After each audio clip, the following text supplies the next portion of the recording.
Уважаемые участники конференции, вначале хотелось бы довести, кто принимает участие в конференции.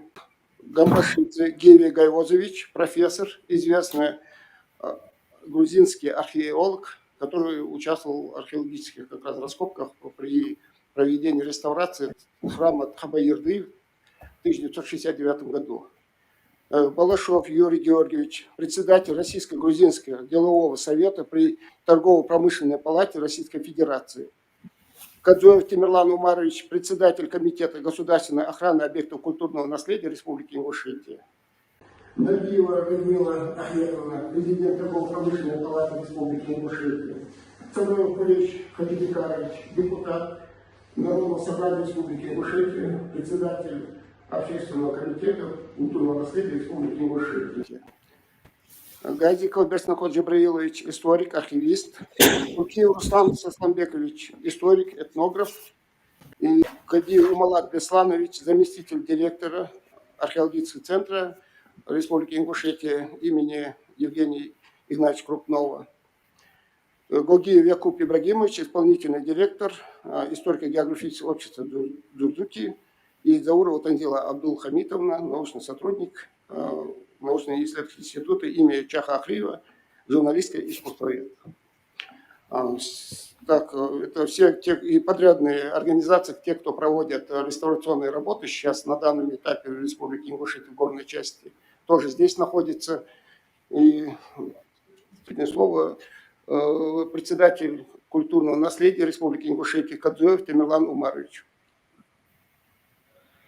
Добрый день, уважаемые коллеги. Рад видеть всех. Разрешите вас поприветствовать на этом мероприятии значимом.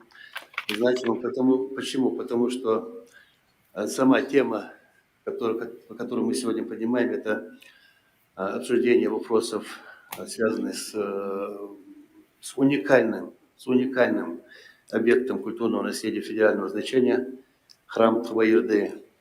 В 1969 году проект под руководством архитектора Ливана Хамчашвили. Археологические работы проводились под руководством Гиви Гайвозовича Гамбашидзе, которого я приветствую, Батона Гиви.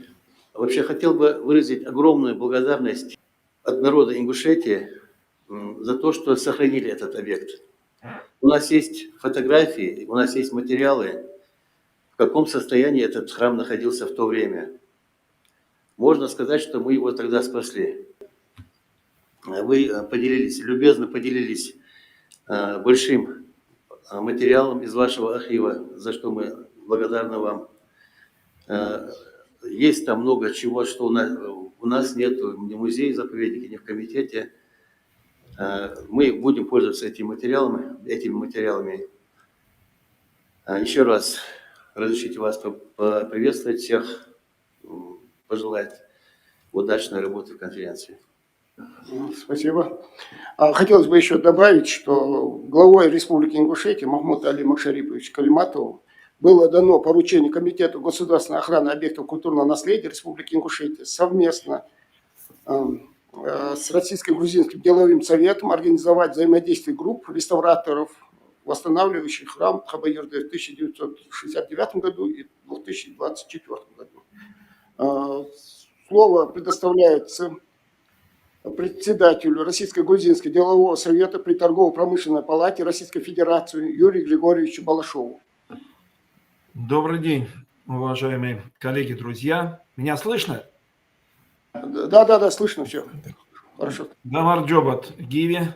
Большое спасибо, конечно, Гиви за то, что он хранил для нас эту историю. Вы видите, у меня на заднем плане та картина, которая подарена мне была вашей художницей знаменитой. Как раз там Тхабаирды и царица Тамара выходят к двум народам, грузинскому и ингушскому.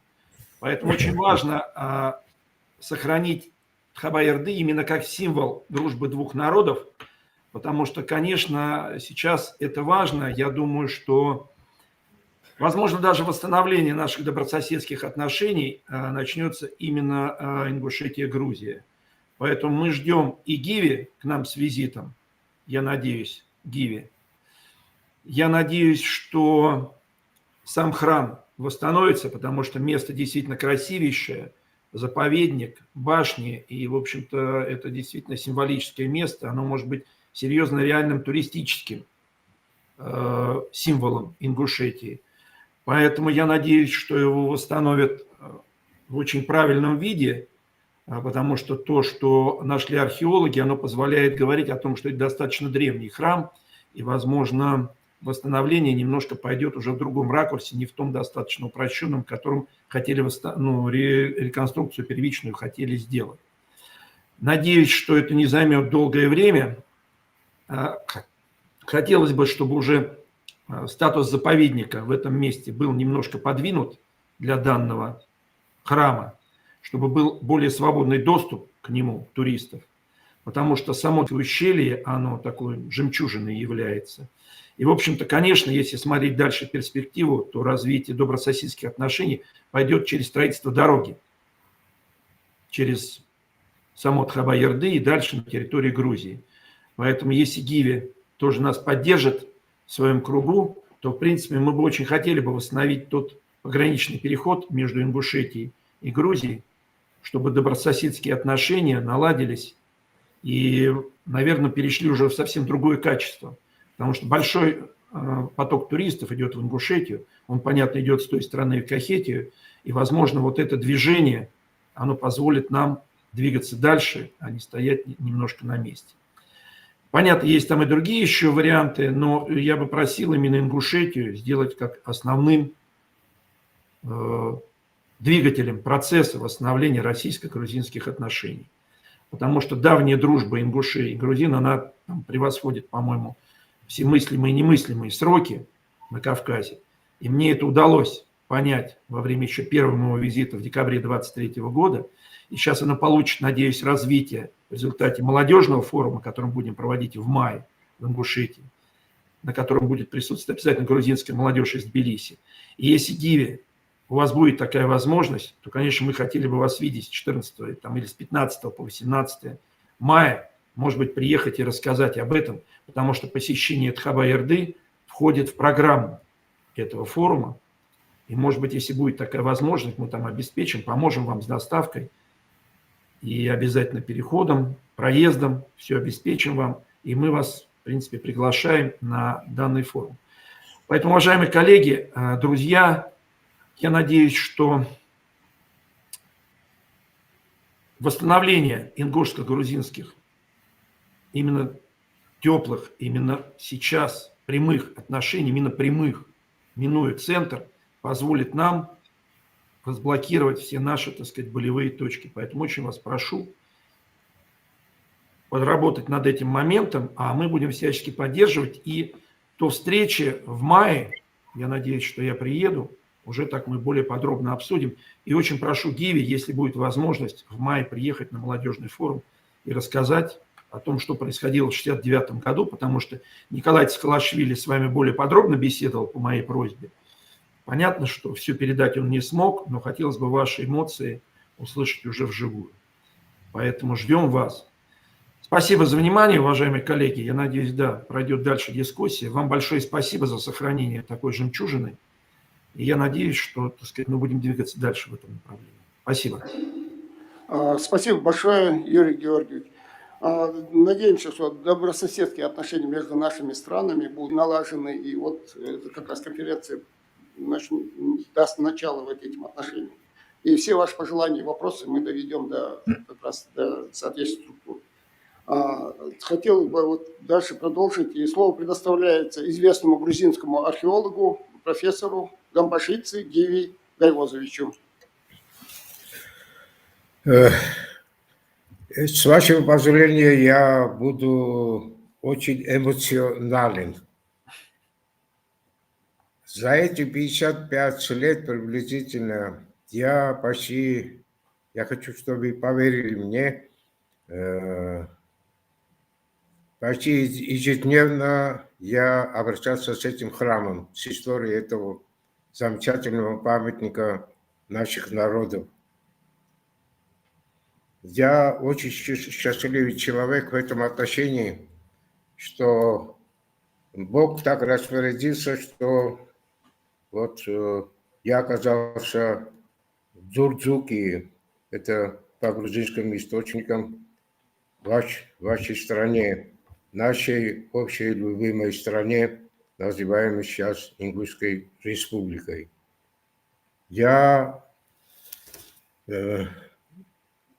связался не только с этим памятником, я связался с замечательными людьми, замечательными деятелями культуры, науки, самыми простыми людьми, с кем я встречался за эти многие годы. Я был побратим с Магомедом Озиевым по нашему, по кавказскому обычаю.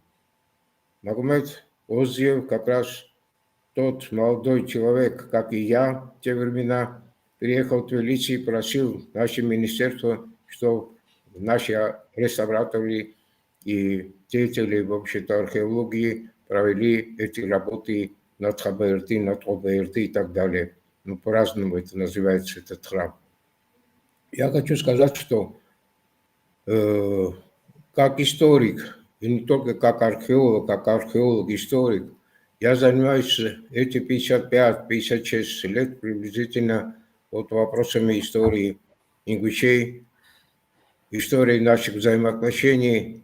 Просто я напомню вам, что первая наша царица была как раз ингушка, прекрасная царица наша. Мы это все сохраняем в нашей памяти. И не только Гия Ламбашидзе. Каждый, наверное, из вас, который побывал в Грузии, и кто узнавал, что вы ингуш, все с радостью воспринимают это событие, эту информацию, что он встречается с ингушом, то есть своим братом. Я был знаком с Абдулахапом Элджаркиевым. Представляете себе, этот человек в начале 20 века нашел в своем фамильном святилище Майорда книгу, грузинскую книгу, которая, значит, эта книга была подарена какому-то русскому офицеру, но 2 страницы были вырваны как почему-то из этой книги, этой рукописи.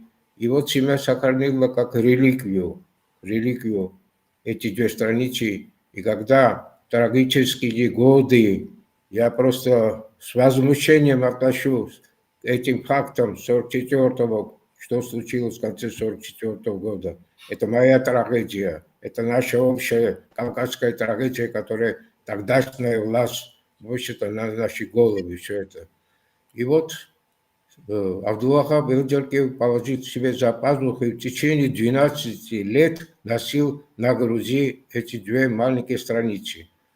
И вот Магомед Озиев в 1969 году говорит, что у старика Магомеда есть какая-то рукопись, говорят, что это или армянская, или грузинская, в общем-то, рукопись. Мы пришли к Абдуллахапу, и это оказался псалтырь X века. Это опубликовано у меня на международной конференции, и я послал вам, значит, вот из этого.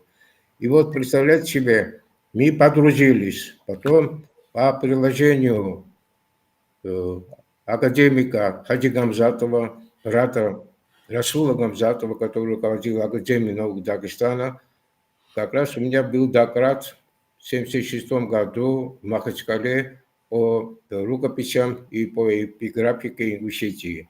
И вот они заинтересовались этими работами, и Хаджи Гамзатович попросил меня также провести вот археологические, исторические и, может, и этнологические работы в Дагестане, в Аварии. И вот по дороге уже с 1977 года я ехал уже через Дарьяльское ущелье, через Ингушетию в Дагестан, и тогда встречался с моим старшим другом, с Магомедом Озиевым. И оказывается, перед смертью он обещал, своим сыновьям сказал, что если Гиви еще раз приедет, передайте эти 2 страницы вот этой рукописи. И подарок вот семья передала мне. Я хочу вам сказать, что в 2010 году я послал президенту Ингушской республики господину Эвкурову такое приложение, что все Осинское ущелье – это мирового значения своими архитектурными, своими природными, чтобы внести в список ЮНЕСКО. В общем-то, часть нашего Кавказа под эгидой ЮНЕСКо. Что я хочу вам сказать? Огромное вам спасибо за ту теплоту, которую получаете в течение этих более 50 лет от ингушей. И большое вам спасибо тем людям, которые задумали опять проводить изыскательные работы на этом древнейшем храме.